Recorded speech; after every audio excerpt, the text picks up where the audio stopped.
students, we are here for read this chapter. This one is human settlement and this one is part second for this chapter. Now take some particular concepts. First one is urban settlement. Urban settlements are those settlements which are produced in a big area and all have a tall buildings and different kind of materials are used over there. More and more luxurious things and luxurious concepts are present over here. After that, classification of urban settlements.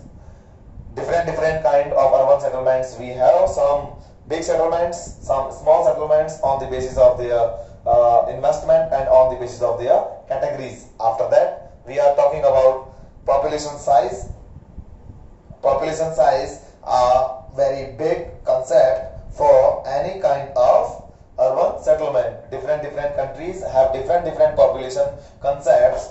Some countries have 400 peoples for prepare a condition of urban settlement. Some countries have 2000 people, and different thinking or counting categories are taken by different countries for prepare different urban centers. After that, I'll come on the occupational structure. Occupational structure in urban center is totally based on the secondary and tertiary sector. Secondary sector means manufacturing sector, in which we are using different kind of industries and different manufacturing units. And after that, we are talking about the tertiary sector. Tertiary sector means a sector which is totally based on services. All these services are developed by the people who are engaged in all these activities. After that, we are talking about the administration. You know very well, different administration units are essential for prepare many kind of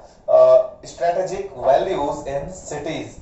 We have Delhi as a capital region, and Delhi is also the administration capital for India. And in different states, different UTs, all the capital regions are also known as the administration arena for different areas. After that, we are talking about location. Location are mostly described or prescribed by the conditions which are present over there. The better transport facilities, different kind of industries, industrial areas, and all these things are present in a condition. This is known as location, and this location is very beneficial for the development of any city. After that, we are talking about some functions of urban centers. Functions means some works are done in urban centers, and we are talking about now. First one is administrative towns. Administrative towns, all these towns who are responsible for administration activities, like I'm talking about Delhi, I'm talking about London. All these are the capital regions for any country, any nation, or any state. So all these areas are totally depend on their administrative units, and all administrative units are based on administrative towns, because all these towns are developed for this particular administration work. After that, trade and commercial work. Towns. Trade and commercial towns are those towns which are totally depend on different kind of import-export activities. Any kind of import and export activities is known as trade, and commerce means business. Business on the behalf of money exchange. Commercial towns and trade towns are those towns which are responsible for better trade and better commercial activities. In India, we have Mumbai, Kolkata, and Chennai for these kind of towns, and Marmara port in Goa we have for exporting iron from India subcontinent. After that, cultural towns. Cultural towns are the towns which are developed on the basis of pilgrimage areas, on the basis of language areas, on the basis of additional activities which are done by any cultural person. So all these areas are very famous in the country which having this, like in India, Varanasi, in India, Mathura, in India, Andhra Pradesh have Tirupati, Balaji. So each and every type of town is known as cultural town. After that, we are taking another concept. This one is classification of towns on the basis of their forms. Addis Ababa and Canberra. Addis Ababa, in the foreign areas, Addis Ababa is a good example for making a big city, and this city is situated in area which is totally converted in a big town, and this town is situated in Ethiopia, and this is the nodal center which is used for develop or generate many kind of things from first part to second part. So this is very useful for the person. After that, we are talking about Canberra. Canberra is the capital of Australia in 1912 by American landscape architect Walter Burley Griffin. He had envisaged a garden city for about 25,000 people, taking into account the natural features of the landscape.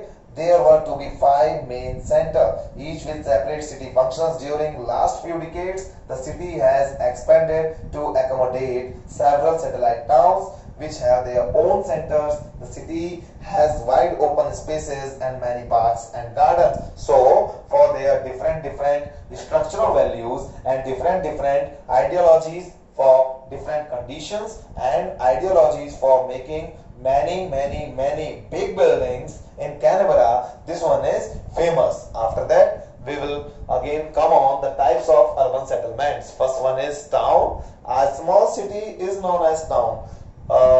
Like a city, but not have efficient values and not have efficient big areas and big buildings. So this is town. After that, we will come on city. City is a big town which is collaborated with some big industries and some big agencies, like some vehicle agencies, like some malls and different manufacturing units. After that, conurbation means the combining of different towns with each other and make a big area. This is known as conurbation, and conurbation is used for prepare a metro city in a big area for future concepts. After that, megalopolis means mega means big and lopolis means a area which is converted into a big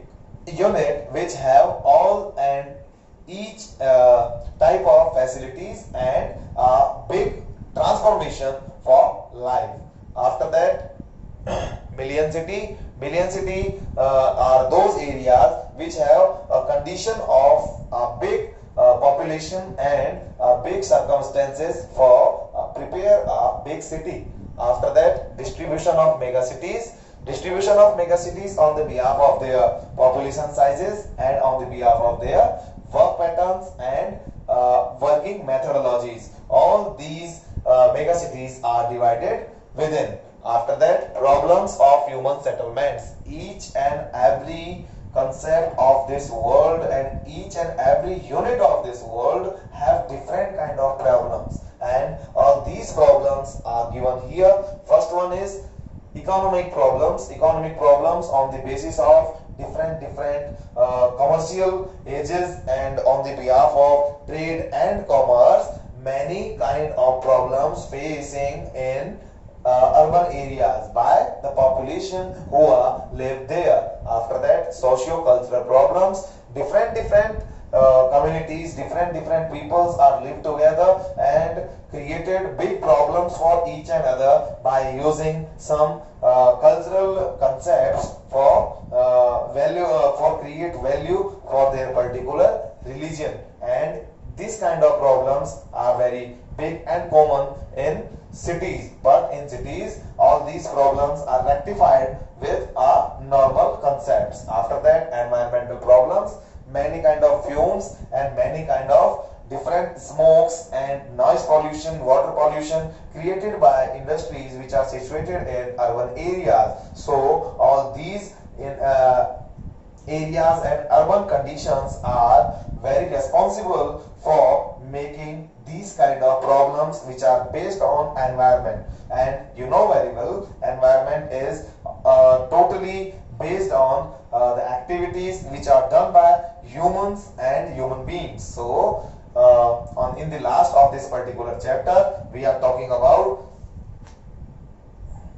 the urban strategy. The United Nations Development Program (UNDP) has outlined these priorities as part of its urban strategy: increasing shelter for the urban poor, provision of basic urban services such as education, primary health care, clean water and sanitation. Means government and different